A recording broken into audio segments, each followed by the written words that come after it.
कुछ दिन एक साल पहले हमरा गोली जब लागल तो 4 महीना हम बेड रेस्ट में रहनी, लेकिन टिकटॉक और इंस्टाग्राम के सोशल मीडिया के ऐसा ट्रेंड चलल कि अगर हम सुतनी भी तो नर्वस हो गई कि दादा 2 गोली हमरा लागल बा, बाचब कि ना बाचब कोनो ठीक नहीं खे। लेकिन फिर भी सरस्वती के ऐसा कृपा रहल कि आज के जितना भी नौजवान गाना सुनत रहे, गीत हमारे वैसने आवेला जो परिवार में भी आदमी सुन कि आज ना तो काल मिलबू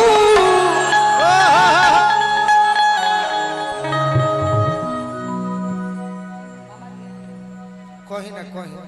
कहीं आज हम सुनते बने।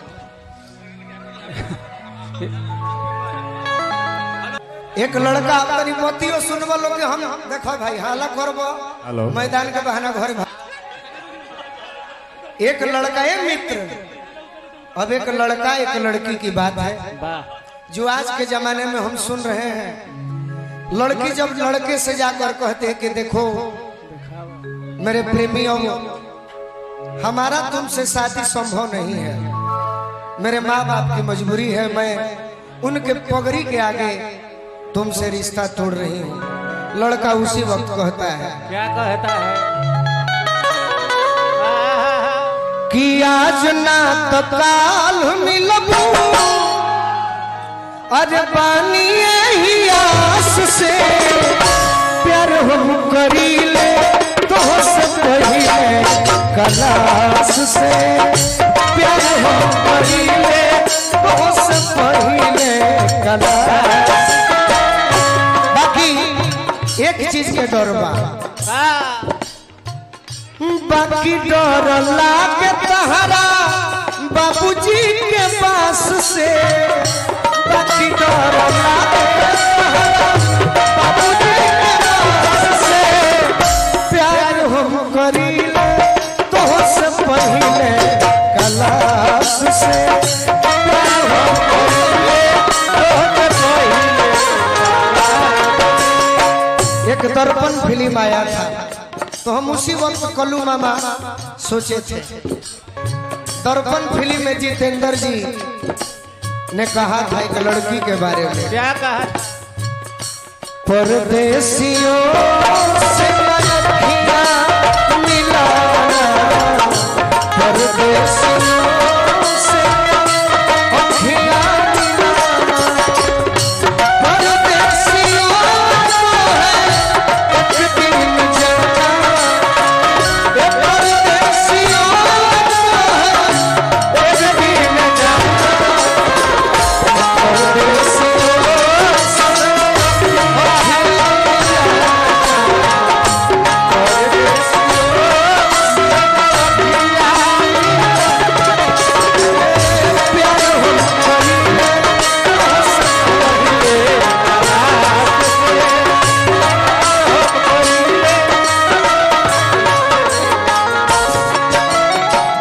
सौरभ राजा जी की ओर से बहुत बहुत आशीर्वाद। लड़का कहता कि देखो भाई हम देखो तनी माहौल समझो तनी मनोरंजन भैया, अभी हो गाड़ी अब पेट्रोल खोजे खोजे भैया तबे बात बने वाला बा। प्यार हम करी ले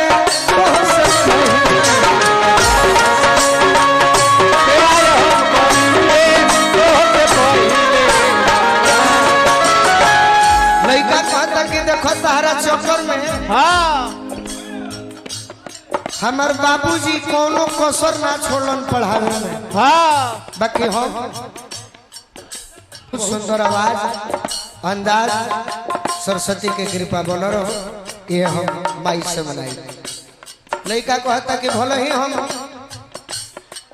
पिताजी के पैसा से पढ़ाई कली हन, बाकी हमार मन पढ़े लागल तो हमें जा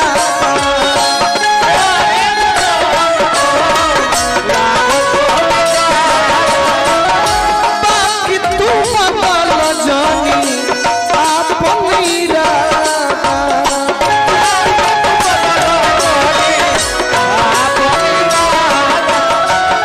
बाकी तू बदल जानी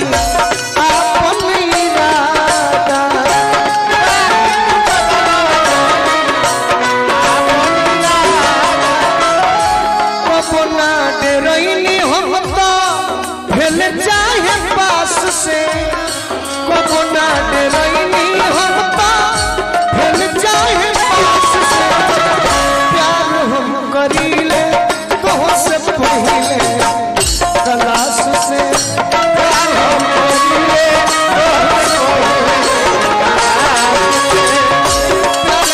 करीले तो से पहिले तलाश से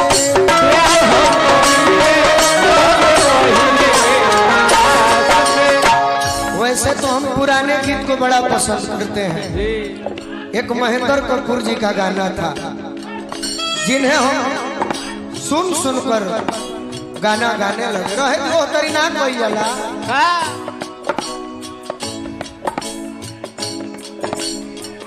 मेरा प्यार वो है कि मेरा प्यार वो है कि मर के भी तुझको जुदा अपनी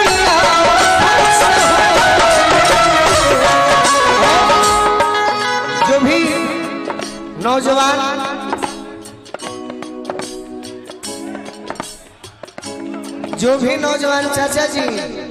है अंकल जी आज भरो है ना दी आज भर ढील दी मोरी धके छील दी लइकन के एंजॉय करे दी आज भर मौका मिलल बा मेरा प्यार है कि मर के भी तुझको जुदा अपनी आंखों से होने न देंगे। इस धुन पर शुभम जी हमने भी गीत परसों रिलीज होगा। मोहब्बत में की मैंने मोहब्बत में की मैंने जिससे वफा है वो लड़की तो यारों बड़ी बेवफा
तू छोड़ी तो नाता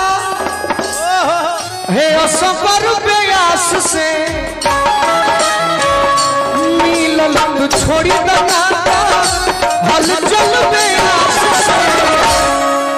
अरे प्यार हम करीले तो से पहिले गला